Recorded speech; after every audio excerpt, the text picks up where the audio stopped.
Narito tayo ngayon upang matunghayan ang napakainit, nagbabaga at talaga namang usap-usapan at maraming pinaka-inaabangan na issue ni Ate Erica. Tinanong nga ni Kalingap Val Santos Matubang ang mama ni Ate Erica kung ano daw ba ang gusto nitong mangyari dahil sa mga sinasabi nito ay medyo lagpas na sa mga linya. Sabi naman ng mama ni Ate Erica ay ang gusto niya lang daw ay patahimikin ang kanyang mga anak at huwag nang i-vlog ang mga bagay na hindi naman sila involved. Kaya sana wag na rin daw silang interviewin ni Kalingap Val. Ay, alam mo Kuya Bal, sobra po. Paano po ninyo malalaman kung kami po ay akala po ka po ninyo, okay lang kami? Opo. Hindi po, manood po kayo ng mga reactor ninyo kung ano po pagkatao ng anak ko dun. Opo. Diba po? Unawaan ko po naman yun. Oo. Hindi nyo lang yung bata, Kuya Bal, kasi nag-aaral, kawawa naman. Siya nga po, naintindihan ko po yun. Kuya Bal, totoo po sa school yung anak ko, Pag-aaral, grabe. yun nga lang yung inaasahan ng bata na Oo nga po, oo. punta man siya sa maayos na buhay. Po, tigilan na po ninyo kami. Nag-aaral na Mm. rin Kung kayo po ay sa magulang ko, kayo na po ninyo, wag na po kayo ninyo kami. Umiiyak dito yan pag naririnig mo. Pero wag ka na kayo Akala, di ba Kuya Bal, no? Eh. Akala ko ba, mahal na mahal niyo si Erica, ayaw Oo nga niyo si po. Erica, di ba? Lahat, ano ninyo si Erica. Ate, kung mayroong gustong ipaayos sa amin, parinig, ano man, ako lang kontakin, huwag na sa iba. Huwag na sa ibang mga vlogger. Oo. Ngayon, tapos na po yan, sir. Oo. Ayusin lang na po ninyo yung mga rektor. Huwag na Opo. po kayo magano. Kung meron pa kung kayo kaming marinig dyan, ay huwag ko na po kung ano. Narinig pa na po ninyo na yung masasabi ko. Kaya andito ako para ayusin natin yung problema. Hindi na magkarama. Diyan kami nag-aaraway eh. Hindi Oo niyo nga po po, alam oo. ang punot dulo. Hayaan mo na po sila. Mm. Hayaan na niyo po kami. Yun ang panghiling namin. Opo, naintindihan ko po yun. Siyempre, masakit naman sa bata na Mas Kino-content. nakakapot ng ina, durong na po yung ano ko. Grabe yung anak ko umiiyak. Hindi siya ano, eh siyempre, ako ina. Kahit di ba nung nag-ano ko, talagang sumingi talaga ako para Oo. matigil yung mga reaktor na yan eh. Kahit ayaw na pinipigilan ako ni minsan na Kikay kasi matagal na daw eh. Eh gusto ko talaga matigil kayo kasi minsan po, nagre-react kayo kay Kikay, hinahanap ng mga tao. Di ba may kukomment din masasakit, walang kwenta, walang ano yung mga anak ko, di ba? Opo. Mukhang pera. Oo. Anong perang binigay ninyo sa anak ko? Di ba? 31, ayun ka tito yung vlog. May hiningi ba po kami sa inyo? Wala po kami hiningi sa inyo, di ba? Ang gusto lang po na nahimik. Kung may nagtao sa amin, may nagtulong. Wala na po yun. Hindi na po namin kayo iniintindi. Wala na po kami. Kami po ay nagpapasalamat sa inyo at natulungan niyo si Erika. Opo. Kami yun na lang po ang pinakaano namin sa inyo. Maraming salamat po. So ate, ito lang, kung sakali meron kang mga gustong iparating sa amin, sama ng loob, huwag ka nang kumuntak sa ibang vlogger po kasi lalong lumala ang issue. O sir, Ano po? hindi po ko kasi yun sa sobrang kulang pong inis talaga kasi Oo. parang siyempre nakapanood ko yan si kuya ano na yan. Sa pag-uusap nga ni Kalingap Val ay nalaman niya na ang tanging gusto daw talaga ni Gemma na mama ni Ate Erica ay maayos ang kanilang problema. Ngunit gusto niya na maayos ito sa pamamagitan ng sila-sila lamang na mga pamilya. Ayaw niya na daw talaga na gawin ito in public kaya pinapakiusapan niya nga si Kalingap Val na wag na nga mag-vlog tungkol kay Ate Erica dahil gusto din nila ng peace of mind at ayaw na nila na mas lumala pa ang gulo na nangyayari.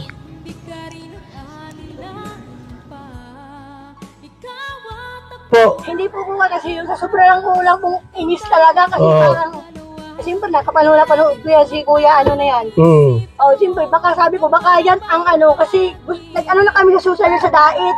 Opo. Nagtanong na kami diyan ng mga anak ko. Pero ang sabi sa amin pati kapatid ko makukulong. Siyempre ang unang makukulong diyan yung pangalan kapatid kong babae. Kasi siya ang gumagawa ng way kasi para ma-reaktoran, di ba? Oo. Pati kung sino man lang nagbalbawala sa mga anak ko, yun di madadamay. Pero, inano namin kasi ayaw namin ng gulo. Kaya nga po. Pero kung tutulungan kami na may matulong sa amin, sa Maynila, diretso namin. O yun ang gusto kong sabihin. Isampulan kung sino man ang gusto kong pulan. Siyempre, magulang mo, makukulong din yan. Ay, totoo lang po. Gusto mo makulong sila? Ay, kung gusto lang po nila, kung sila po talaga nila gusto na Walang away. gustong Ito ate, last vlog. Ate, Kuya Val, huwag na po Opo. kayo. Ate, okay natin may ibag natin para alam ng bawat isa. Wala kaming gustong makulong. Ang Opo. gusto namin, ayusin namin ang sarili namin. Yan, yung maganda roon. Ayusin natin yung problema. Inaano na mapasama Kuya Val, huwag kuya, huwag kayo. Ate. Mag-video. Ate. Okay na ate yan para alam natin. Halika. Ayaw mo makipagbuti sa magulang mo? Ay, sila ang nag-umpisang nagalit sa amin, hindi kami. Mabait ang tao. Oo nga po. Sila nagsusutan namin at gusto sa iba. Ayun lang. Ayun lang gusto sabi ko. Pero may chance pa na pwede magpag-ayos. Wag muna. Kayo po ang may bahala na po kayo. Kung gusto po niyo tulungan sila, tulungan niyo. Pero kung wag na ninyo itatama yung anak ko. Sige po. Kung natatambil kami at wag na ninyo mahanapin ang anak ko kung sino. Nagbisita ba dyan? Isi ganyan. Tigilan na po ninyo yan. Wala na po kayong ano sa amin. At kami, kontento na rin kami kung inano niya kami, inakuwi kami. Kami mag-uwi mag-isa. Ayun lang po. Salamat ha. Kuya. Salamat Ha? din. Salamat din. Sige. At least na kausap namin kayo. Sikiniklear ko lang kung talagang totoo yung sinasabi niya ay mahirap ng pagka di ko i-clear yan. Ano kuya? Sige, salamat. Okay, salamat ha. Sige. Thank you na. So ito mga kalingap, kung gusto na po ni Gina, ay huwag nang itambil si Erica. Walang problema sa atin. Diba? So, family problem yan eh. Salamat po mga kalingap. Ang pag-usap nito ni Kalinga Val Santos Matubang at ni Gina ay sa huli, naintindihan din ni Kalinga Val at ni Ate Gina ang isa't isa. Sinabi din ni Kalinga Val na ito na rin daw ang pinakahuli na magiging content niya tungkol kay Ate Erica. Kaya naman daw sasabihin niya rin ng mga vloggers na nagre-react sa mga video na huwag na rin ituloy at huwag nang gambalain sila Ate Erica at ang kanyang pamilya nang masolve na nila ang mga problema nila sa kanila lamang. So yan po mga kalingap. Ang gusto po nila ay huwag nang i-content. Huwag nang i-content si Erica o sila po mga kalingap. Ang sabi ko naman, huwag kayong mga magpa-interview kahit kanino mga vlogger para hindi na po humaba ang istorya. So ito pong video po ay last upload ko ito. At ngayon po ay August 6. So hanggang August 8 tayong mag-content. 9 po, sana wala na mag-content na mga reactor ng Kalingap para huwag na rin po sila mag-content umakyat pa sa mga ibang live streaming para huwag na po humaba yung kanilang yung usapin tungkol dito dahil nga naman ang away pamilya po ito. Ako po ay kaya ako pinuntahan dyan sila para linawin ko lang yung sinabi niya po na walang binibigay si Kalingap Rab kay Erica. So ang sinabi niya na walang binigay nung umalis. Siyempre umalis, may trabaho, retirement, separation fee. Siyempre wala na umalis na Tsaka may usapin tungkol sa pera. Ayun, tungkol sa pabahay. So yan lang po mga Kalingap. Pagbigyan natin yung hiling na huwag nang i-content kasi siyempre po yung bata kawawa naman yun. Nag-aaral po yung anak niyang si Erica po.